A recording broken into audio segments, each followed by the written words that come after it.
Guys मी महाराष्ट्रीयन आहे, पण मला गुजराती लोकांचा ढोकळा खूप जास्ती आवडतो आणि फ्रँकली सांगू तर एकदा मी ढोकळा घरी ट्राय केलेला, पण तो काही चांगला नाही बनला. सो ह्या टाइम मी विचार केला रेडी टू मिक्स आणूया. सो त्यासाठी मी हे ना रामदेव गृह उद्योगचं रेडी टू मिक्स घेते. ह्याबद्दल मी खूप ऐकलंय, खूप इझी असतं हे बनवणं आणि टेस्टलाही खूप चांगलं लागतं. ह्यासाठी मी पूर्ण पॅकेटमधलं सगळं मिक्सचर एका बाउलमध्ये काढलं, मग त्यात फक्त 1 ग्लास पाणी टाकलं अँड देन एकाच डिरेक्शनमध्ये मिक्स करत राहिली. And after mixing a lot I got somewhat like this consistency.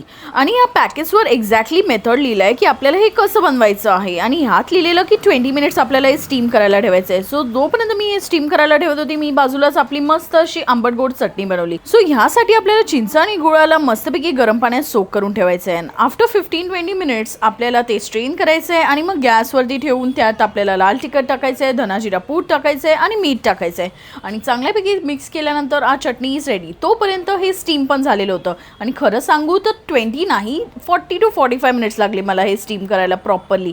आणि त्यानंतर त्यावर आपल्याला टाकायचं आहे तडका. सो फॉर तडका आय टूक युअर राई अँड कढीपत्ता. आता तुम्ही हा ढोकळा बघू शकतात किती मस्त बनला आहे. मग त्याला चांगल्यापैकी कट केलं शेपमध्ये, मग त्यावर आपला हा तडका टाकला अँड हा ढोकळा इज रेडी. तुम्ही बघू शकतात किती सॉफ्ट बनला आहे हा आणि टेस्टला पण तेवढाच यम्मी होता. Trust me guys, ready to mix पण खूप छान ऑप्शन आहे ब्रेकफास्टसाठी.